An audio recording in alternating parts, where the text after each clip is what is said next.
It's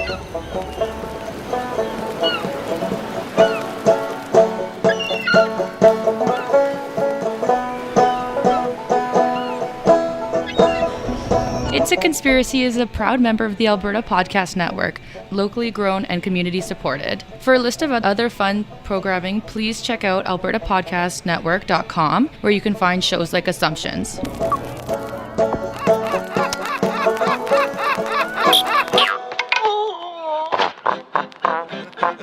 It's a conspiracy! Welcome back, everyone, to It's a Conspiracy. This is the podcast to relay out the beliefs behind selected conspiracy theories, alternative accounts, legends, myths, and more. I'm your host, Andrew, and I do not claim to be an expert on anything we're going to discuss today, and will probably be wrong about everything, because as I'm trying to work on this here, I just want to point this out, Charlie, how short my cord is. Why did you bring such a short cord? It's a short cord, so every time I turn my giant potato head, we're at risk of everything being pulled off the table. Just a heads up. I mean, I've got an extension if you want it. It's the cord I like. It's just really short. And my head is just like... Literally right here. That'll be okay. Let's just hope we don't pull...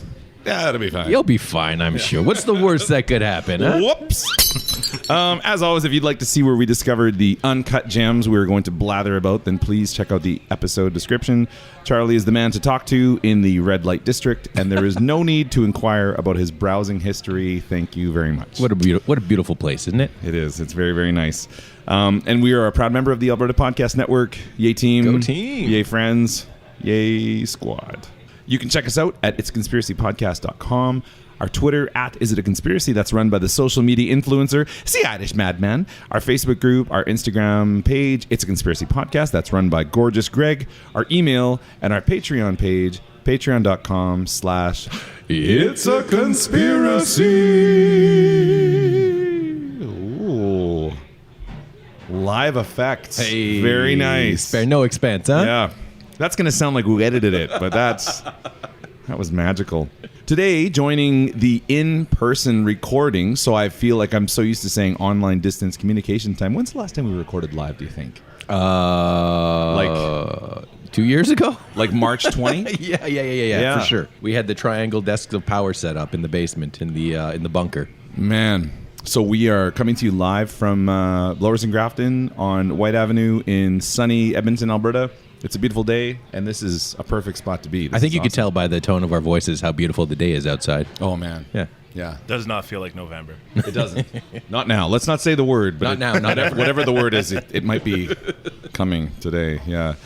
Now, Charlie, with a sturdy aye or a sturdy nay, can you tell me if you've heard of either of these theories? Let's do it. Number one, the Phantom Ship of Nova Scotia. Nay. Nay, okay. A Monster of the Week with Charlie Scream. Oh, hell yay. Okay. And number three, the History and Secrets of Donairs. May? May, okay. May. That wasn't one of the options, but okay. I just mix it up for you. Sure. Subject number one, the burning ghost ship of the Northumberland Strait.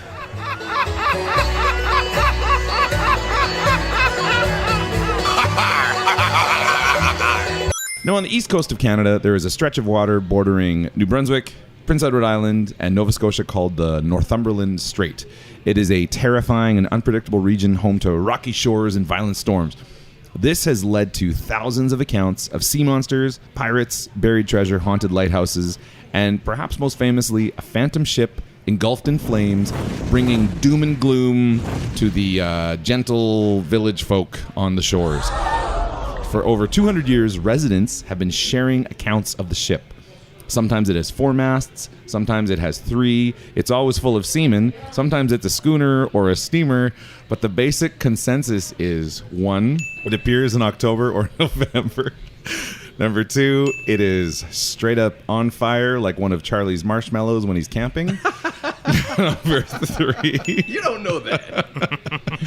Number 3, there are men rushing around on the deck, either trying to escape the ship or put out the fire. And number 4, it is an omen of things to come. Would that be the poop deck?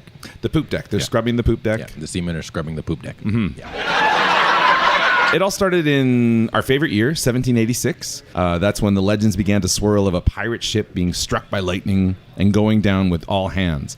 Murmurs swirled that the ghosts of those aboard still patrolled the waters, began to get passed down from generation to generation. Most famously, in 1900, a crew of men working on a beach spotted a burning ship, sprang into action to rescue the crew. As they approached the ship, they all claimed to have seen it dissolve in a massive fireball. The fire and smoke cleared, the crew were all gone, there was no wreckage in the water, and everyone was just like, What happened? What happened? Where's the boat? What happened? Local wet blanket William Francis Ganong was a witness and quoted as saying, "In its usual form, the light is roughly hemispherical. It has a flat side to the water, and at times it simply glows without much change of form. This gives an interpretation as the flaming rigging of a ship, its vibrating and dancing movements increasing the illusion. Its origin is probably electrical." So we'll come back to that in a second, but he was like, it's not a ghost, it's electricity. Ganong. Yeah. Kind of shocking. Oh, wow. Okay. Sober and methodical scientific thoughts aside, the legend became a popular story again, and a number of books were written about this at the time. So authors like D. Edward Ives and Roland H. Sherwood published accounts such as The Phantom Ship of the Northumberland and Other Mysteries of the Sea to great acclaim. In these novels, the theories of drunken pirate brawls, ties with Captain Kidd, Yeah. boats, Captain Kids. Captain Kids. That sounds like a show. Yeah, Captain Kids. Boats full of prostitutes on their way to the Maritimes for whatever they were on their way there for. Slave vessels bound for South America, and the religious orders being set on fire as well. There was a story about it was full of nuns and other religious leaders, and the pirates killed them all and set the ship on fire. So that might have been where it came from as well. So scary. Hooray! Yeah. Hooray. Yeah. Different lore from different communities all came together into a saucy blend of intrigue. Modern theorists have offered the theory that this all may be due to the phenomenon known as St. Elmo's fire. This is when small bursts of electricity are discharged from pointed objects in a heavily charged atmosphere. Ships on the water during an electrical storm would give off this illusion. That's what William Francis Ganong was talking about. Ganong. Yeah.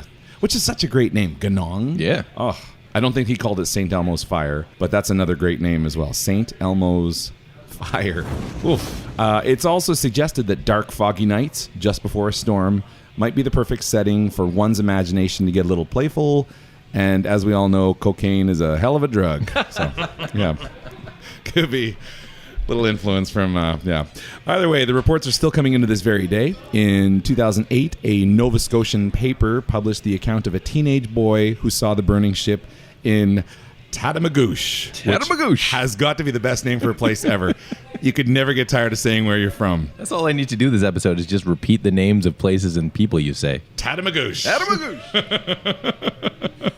I apologize to the good people of Tatamagouche if I'm saying that wrong, but that's got to be how it's said. I feel like some cymbals right after that. Just Tatamagouche. Yeah, and that is that's the burning ship. Sorry, the ghost ship of the Northumberland Strait. Now, hold on. Is it a ghost ship, or is it a burning ship, or is it a burning ghost ship? It's a burning ghost ship. Okay. And it's an omen of doom, and it comes before the storm, and sometimes they're pirates, or sometimes they're prostitutes. Or seamen. Or seamen. And sometimes, yeah. they're always seamen. They're That's always right. seamen. Seamen on the poop deck. Yeah, good times. Speaking of good times, what are we drinking? What are we drinking? What are we drinking? Do you want to walk us through You want this me here? to tell you? Sure, Oh, buddy. this is the first time I've had it. We're drinking a lovely Pilsener from the Propeller Brewing Company, Bohemian style. Ooh. And where does this brewing company originate from? Where does it make Where birth? does it make brew? Yeah. You're the one From with Nova Scotia. It's from Nova From Scotia. Nova Thank Scotia. you, It doesn't Nathan. say that on the site, but it does say it is a clean and refreshing brew in the classic lager style of the Czech Republic. Propeller Bohemian style Pilsner displays classic Euro lager characteristics, a distinctive floral noble hop aroma, a light malt sweetness, and a refreshing bitterness. Delightful. It is refreshingly bitter. Refreshingly bitter. Actually, this is very, very good. And once again, that can just phenomenal. Yes, once Simple. again, caught It's by really the can. beautiful. Yeah, right? It is a hell of a can. Nathan, Charlie's nickname in high school was Handsome Cans. Handsome Can? Yeah, whole Handsome Cans, Charlie. So we Then he really appreciates a good can. That's right. That's right. We all do. I- We have to talk about this here. So the Pilsner, I don't know if we're saying that right because there is an extra E in there. So this could be A Pilsener. a Pilsener. Well, Yeah. Pilsener. Yeah, we're used to seeing Pilsner, but Yeah. all these extra E's, yeah, it's just a little unnerving. But other than that, this is really nice. And that's going to take us to advertisement number 1.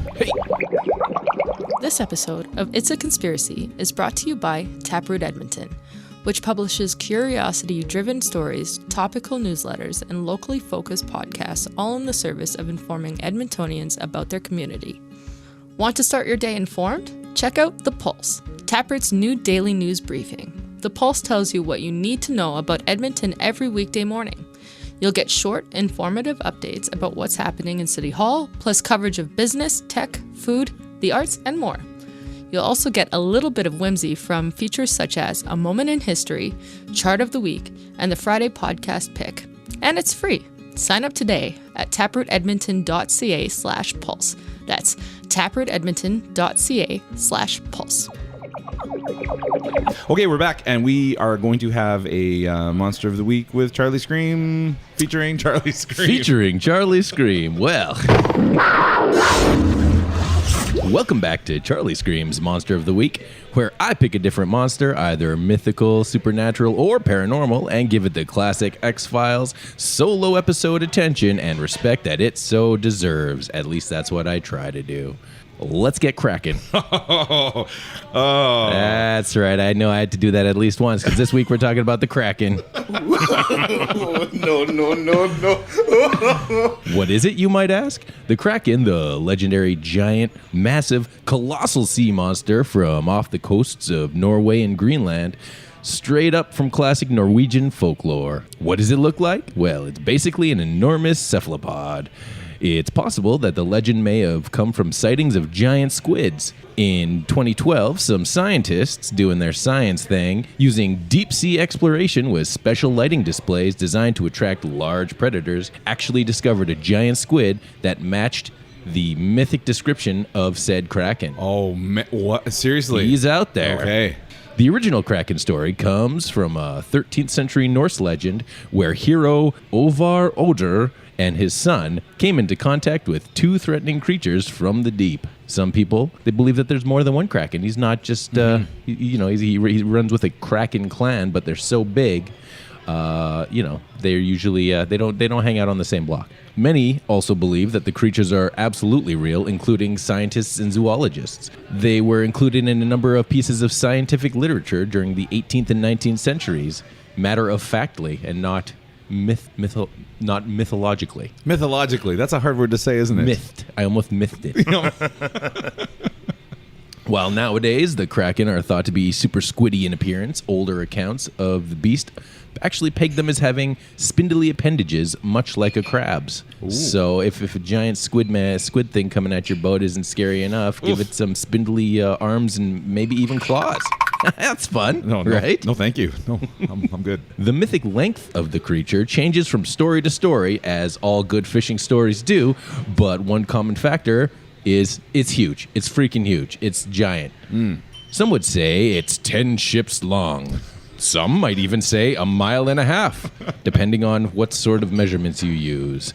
Some would even mistake it for an island, maybe try to land on it, and then be dragged down into the ocean. Blub, blub. But Charlie, you might ask, how do we know if a Kraken is near us? Well, Andy, good question. It's said if sailors saw a combination of gurgling bubbles, surfacing fish, or just like a shit ton of jellyfish, it might be Kraken time. Ooh. And if that's the case, probably already too late for said seaman because it's right underneath you. And if, by some chance, you manage to escape the Kraken's tentacly grasp, there's always the treachery of the whirlpools it leaves in its wake that's going to take your boat down. Kind of freaking me out here just a little bit. Luckily we're not in a boat. No, we're not so now. we don't have to worry about. We got zero Kraken problems. Yeah, I don't think there's any Krakens in Alberta. No. I think we're safe here. Just the Kraken rum. Or maybe one at the West Edmonton Mall. Yeah. In the 1750s, Bishop Eric Pontoppidan, I'm sure you said that right. Oh, yeah. Pontopidian. wrote and published the book The Natural History of Norway, in which he wrote at length about how Kraken feces worked great as fish bait when, which also spurred the tagline, "Masturbators use Kraken feces." But seriously, it was believed that the Kraken hunted with its own poop. Pontopidian believed that Kraken scat had a strong and peculiar scent which can emit at certain times, and by means of which it beguiles and draws the other fish to come in heaps about it. And appropriately enough, it uses the fish it has devoured to lure even more fish by means of using its poo as a lure. So it's just, it's really good at recycling. It's recycling, yeah. Totally. Pontopidian claims say that its evacuation colors the surface of the water, which appears quite thick and turbid. This muddiness is said to be so very agreeable to the smell or taste of the other fishes, or to both, that they gather together from all parts to it, and keep for that purpose directly over the Kraken. He just opens his arms or horns, seizes, and swallows up his welcome guests, and converts them after the due time, by digestion, into bait for other fish of the same kind. Good. So that's the whole cycle of Kraken life right there. There have been reports that Kraken dung has been found washed up on the shores by Vikings, but that in the end had been proven just to be amber. So no, Kraken dung is not amber. The Kraken, not big on paparazzi, generally keeping to itself at the bottom of the ocean, where it would spend days hunting for food and would only surface during warm weather or when disrupted. Say its Uber Eats got there or Skip the Dishes had arrived. He just popped right up, grabbed it, and popped back down, only to scurry back into the deep, dark, oceany basement. Whether real or not, the Kraken has made a giant impact on pop culture, as it's lent its name to spiced rum, Seattle's NHL team, and has found its way into tons of comics, movies, books, poetry, podcasts, video games, and more. That's the Kraken. Back to you, Andy. Oh, that's so nice. I haven't heard the word scat in a long time. You don't hear that word thrown around quite very often. You know? Well, I wanted to change up the amount of times I said poop. Yeah, totally. I appreciate that. Like, make it colorful, you know? Yeah. Scat. There's scat on the mat. So that's going to take us to subject number 3. Once again, a bit of an odd segue. The history of Donairs and why they taste so good, and the secrets of their sauce. Oof, maybe we should have reordered those.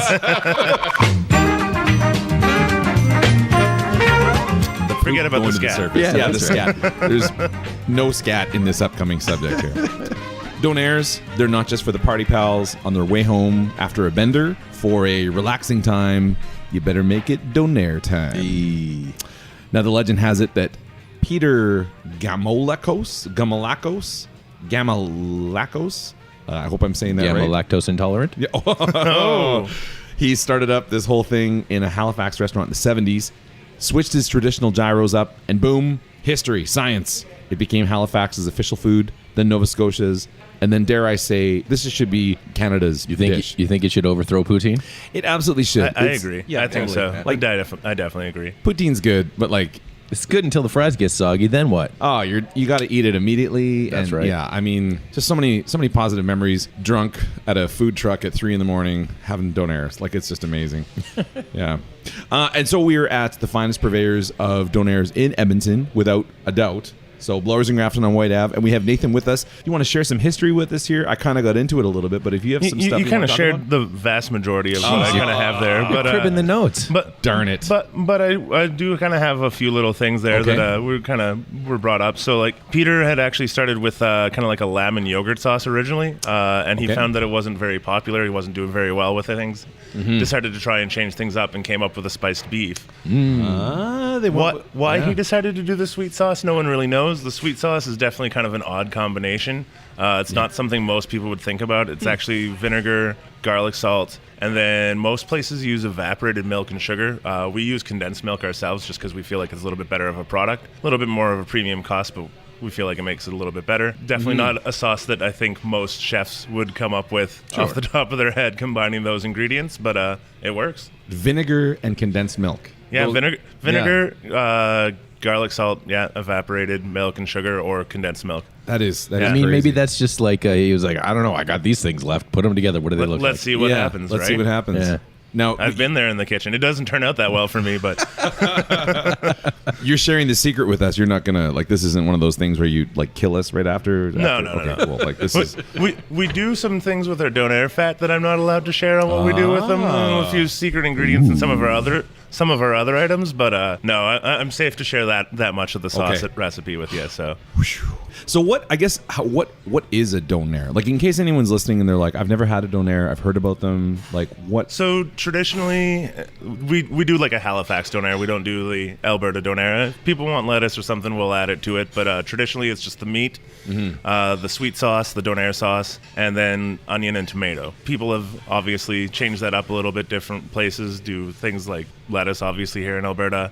Definitely very popular in Halifax to add mozzarella or Brothers pepperoni. Oh my! Which I honestly always add Brothers pepperoni to my Donairs here. It's phenomenal. You can't go wrong with adding that to it. But it's definitely all about the meat, I think, in general. Do you think that you can have a Donair without the special sauce, without the magical? Well, I was going to say my question would be at that point to me, I think it becomes something else. What if you're not the biggest on the sweet sauce and want more of the savory sauce? The tzatziki kind of thing. Yeah. Yeah, I mean, to each their own. I'm never going to judge. We definitely don't have the tzatziki in-house, so if you want a Donair here, it's definitely a sweet sauce option pretty much only. Get out. We got a few options if somebody wants to do something else, but we definitely really 100% encourage doing things the traditional way, giving it a shot first. If it's not your thing, that's fair enough. Don't mess it up. Just do it right. So you're sticking with the sweet sauce. You don't offer garlic sauce. We do not offer garlic sauce. Really? Wow. I did not know that. That's good to know. That is a Halifax thing though, right? Sweet or garlic, and it's it's just Donair sauce. It's not even sweet sauce. They just call it Donair sauce. And it's sweet sauce is almost like a swear word in some ways. Yeah. Because it's just Donair sauce. Yeah. Oh man, that's good to know. Okay, cool. I know. I wrote down here, simple in concept, but like a grilled cheese, you could spend your lifetime perfecting the approach. And I definitely think so. For sure, I think the biggest thing is the meat. We bring in our meat from Halifax, from Mr. Donair. Big for us to have a good quality meat. But I think it's honestly about the spice blend and the fat content of the cone. That's the difference in the meat. I've gone to other places and tried it other ways, and it's all about that spice blend and the fat content that makes it what it is. So I guess the questions here, aside from what we've already talked about here, is there a tip for eating it without getting messy? Because that's always bin my thing, just in general, but Donairs in particular. I've gotten decent at it, but I can't say that there's a specific tip. I just say don't put it back down. Once you got it in your hand and you're eating it, just keep eating. Just commit. You're committed commit and eat it, because the second you put it down, that's when things start to get sloppy. Yep, totally. Yeah. So don't eat one and drive, for example. No eating. Don't eat a Donair and drive. Don't try that. I've definitely tried doing that, and you just drip everywhere. That is distracted. Yeah, my son, I had a Donair, and I had him when he was a baby, just kind of in my arms, and my wife was like, "You're spilling everywhere," and I thought she was talking about our kids, and I'm like, "What?" And I looked down, baptizing him. There was Donair sauce all over him. And I felt kind of bad, but introducing him to future love, Yeah, he was fine. Right. He was totally fine. Yeah, he was probably happy. Yeah, I was happy that I didn't. Yeah, I was able to hold on to him that time, and I wasn't like, whoop. Yeah, that was. Just be glad I'm not dropping this guy. Yeah. Why don't you put down the baby and eat the Donair though? See, I should. I definitely should. And that's big. But what it was I started it. Somebody handed him to me, and I was already in. And you followed the first rule. Don't put it down. Don't put it down. You got to stay in. That's okay. No matter what happens. Yep. The fire alarm goes off. You better run out holding that thing. Donair in one arm, baby in the other arm. Exactly. Pants optional. You're just going. Yeah, I don't know if the police would buy that. Don't let go of the valuables. Hi friends, Caitlin and Shanika here from Get Checkered. We are your favorite female co-hosted Formula One podcast based out of Calgary, Alberta. Join us weekly as we share our hot takes on the Formula One world with a little bit of sass. Catch the podcast on any streaming service by searching Get Checkered. Whether you're a casual fan or an enthusiast, we hope you enjoy the ride. Opinion time. Hey everybody, it's opinion time.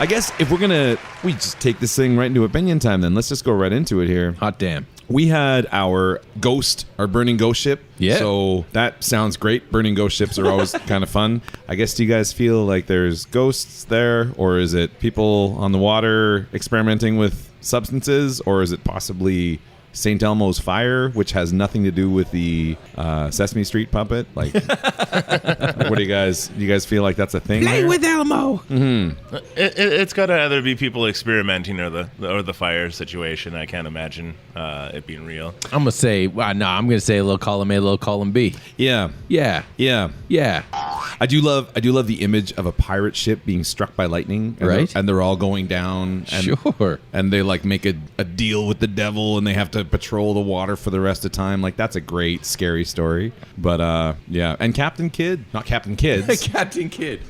Captain Kidd was in the Nova Scotia area. We talked about the Money Pit at the end of season 1 or something 2. like that. It was a long time ago. Apparently, he was the Money Pit guy. Yeah, okay. Captain Kidd, the Money Pit guy. The Money Pit guy. So we are out in Money Pit country. Yeah. Money Pit country. And for Let's Get Kraken, I mean, giant squids. Yeah. I totally believe in that. Absolutely. Totally exists. There's no way that doesn't exist. Guys, scientists found him. Yeah, it's 2012. It's real. Yeah, well, if you believe in science, Charlie, right? Like, I mean, we do live in an age where we doubt science. This is a conspiracy show. Yeah, after all. I mean, science. Right? Come on. But no, what do scientists know about science? I guess the feeling is like calamari is something I always enjoy, and I would feel weird if, other than me eating calamari, that calamari was eating me. Yeah. And the ship that I was on, I feel a lot better about that. It's only fair. Stuff nightmares are made out of. Yeah. Yeah. And pools of scat. Yeah. That's also I really for some reason went in that direction with my researching. Yeah. It just for some reason it seemed to be a plethora of a plethora of squid scat. Yeah. I know why you went into scat territory, but we're not going to talk about that on here. He's a scat man. He's a scat man. All right, well then, I guess that's the thing is that for Donairs, like, what's the best way to have your Donair and the best time of day? Is there such? It's like a breakfast thing. Like, does it have to be 3 a.m.? So that's a great question. I definitely have had a lot of people come in here that are from Halifax and have their first sober Donair. Definitely, my first introduction to Donairs was after a show. Definitely a lot of drinks and stopping by and getting a Donair. But I definitely think with us, we've kind of elevated it beyond that. And it is now something you can have as like a lunch, dinner kind of meal. Yeah. We actually even rolled out brunch, and we now have a breakfast Donair wrap. And we also do a breakfast Donair Eggs Benedict as well. So, So we've definitely done some plays on it that open it up to all days, all the time. That's right. Breakfast, lunch, and dinner, baby. Drunk or sober, we've definitely opened it up that way. I think. That's very nice. Equal opportunity for everyone. Exactly. You don't have to be equal opportunity Donairs. Fair munching. We in our first season, again, to harken back, we did our famous deviled eggs episode. Oh boy! Where Charlie ended up eating a deviled egg that had peanut butter and raisins on it. Peanut butter and raisins. There was a deviled egg with avocado, I believe. There was avocado, and one of them was a Donairvold egg. Yeah, that one wasn't bad. It was amazing. It was Donair meat. Yeah, that one's okay. Sometimes you mean to fool us, but you accidentally do a very good thing. Yeah. I think I remember us doing that together with you. Yeah. Because I stopped by and got the portions. I absolutely remember so that. Yeah. Oh, and I talked to one of the owners, and they were like, we should probably do that at some point as like a little appetizer. Yeah, Donair deviled eggs. Donairvold. Yeah, Donairvold eggs, which doesn't roll off the tongue. The name, maybe. No, it's fun to say. The name might need work. I don't know. Yeah, But see, the best part is having people have to order it. I'll have the Donairvold eggs. Exactly right. Donairvold. Oh, man. All right, well then, me salty sea dogs. Yar. We sure do appreciate you swinging by to hang out with us again. And I'm going to say that whole thing. Give her another whirl. Pilsener is just kicking in on me here. Alrighty then, me salty sea dogs. We sure do appreciate you swinging by to hang out with us again. And we will be back with episode 7 very, very soon. There is a revenge snack time coming now that we're able to do this in person. Oh, it's coming. And the reckoning. You're going to get it. Oh, it's exciting. In the meantime, if you're needing some gumdrops in your sugar jugs, then slide into our podcast, past casts, and social medias at itsaconspiracypodcast.com. That's another sentence I'm going to say again. Okay, here. In the meantime, if you're needing some gumdrops in your sugar jugs, then slide onto our past casts and social medias at it'saconspiracypodcast.com. Who writes this How stuff? do you write this? I was going to ask you. Man. Or you're like, post Donair passing out on the couch and Yeah. you're just like, this looks good. I should take into account I'm like, I'll be one beer in by the time I drink this. Or by the time I say this. Oh, what? You're keeping all of that in. Okay, so thank you, Nathan. Thank you, Blowers and Grafton, for having us. This has been awesome. Absolutely. Our Yeah. pleasure. Sharing the secrets. Always happy to share secrets with you. We'll respect the secrets. We won't. We'll just bleep it out. Redact it. Yeah, And the biggest secret is in the sauce. Yep. Anyways, yeah, so thanks so much for joining us, Nathan. And you guys take care, and we'll talk to you soon. Bye.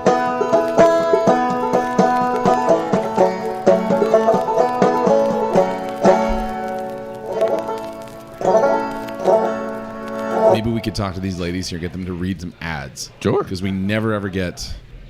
Yeah. But we don't need to record this part where I'm being creepy about It's it. too late. It's already there, buddy. It's in there. I'm saving that for my soundboard.